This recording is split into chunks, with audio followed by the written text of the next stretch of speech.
Meron tayo ditong balat ng baka mga pare ko. So malambot na to. So unang gagawin natin mga pare ko, hinihiwain muna natin ng medyo maliit ng ating balat ng baka.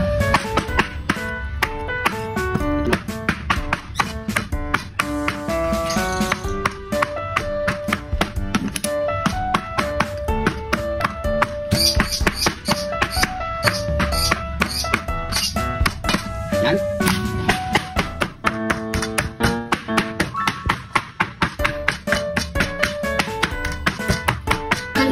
Mga parikoy, yan o. So, ganyan ang kalaki mga parikoy. So, lulutuin natin ito ng adobo. Ayan mga parikoy, adobo balat ng baka. So, yung mga parikoy, mainit na rin ang ating mantika. Magigisa na tayo. Lagyan na natin ang ating bawang. Ayan, tulad na natin ang ating sibuyas. Siyempre, ilagay na natin ang ating kidlat ni TV. Ayan. So, yan lang muna natin lumabas sa kanyang aroma mga parikoy. Kapag nalaman lang ang kanyang aroma mga pare ko, ilalagay na natin ang ating balat ng baka. Haluin lang natin yan.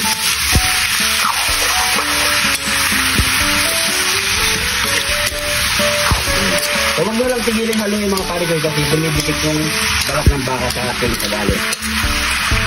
Paglagay na tayo ng pamitang duro, oyster sauce, toyo, suka, isang kutsaritang asukal. Lagyan natin ng kapuranggit na betchin at ilagay na ang ating laurel. Haluin na natin yung mga parikoy.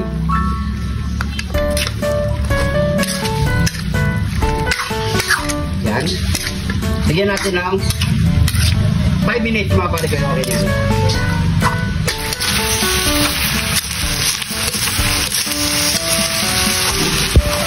Yan, luto na ang ating adobong balat ng baka mga parikoy. So maglalagay na tayo ng daon ng sibuyas. You know? Yun, pampabango mga parikoy. So yan mga parikoy, okay na yan. So ano pang kasunod yan? Yaman na ken sa ken! Ito na ang ating nilutong adobong balat ng baka. So yan mga parikoy, oh. Siyempre, pwede rin na naman sa pulutan at ulam mga parikoy. So siyempre, bago tayo magbang, pray muna tayo. Thank you Lord sa napakasarap na pagkain na ito Lord. Bless po yung viewers namin Lord. Bless po yung sumusuporta sa amin Lord. Bless po yung family tuloy-tuloy namin Lord in Jesus name. Amen. Kaya mga parikoy, tagay na at pulutan. Sabay nyo rin akong kumain ng kanin. Ayan o, kanin tayo syempre. Grabe, habang mainit-init pa. Kaya may amad-amad pa yan o. Init o, umuusok pa. Sapaw natin sa kanin. Yamanak yan, sakin, bango.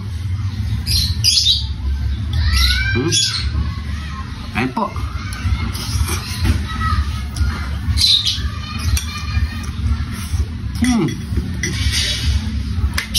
Sarap, grabe. Gabi, napakasarap talaga.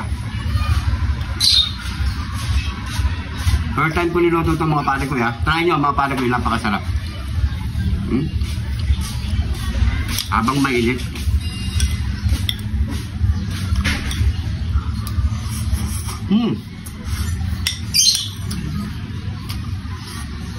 Sarap.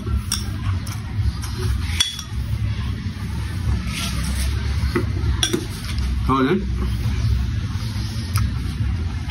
Tingnan mo tayo.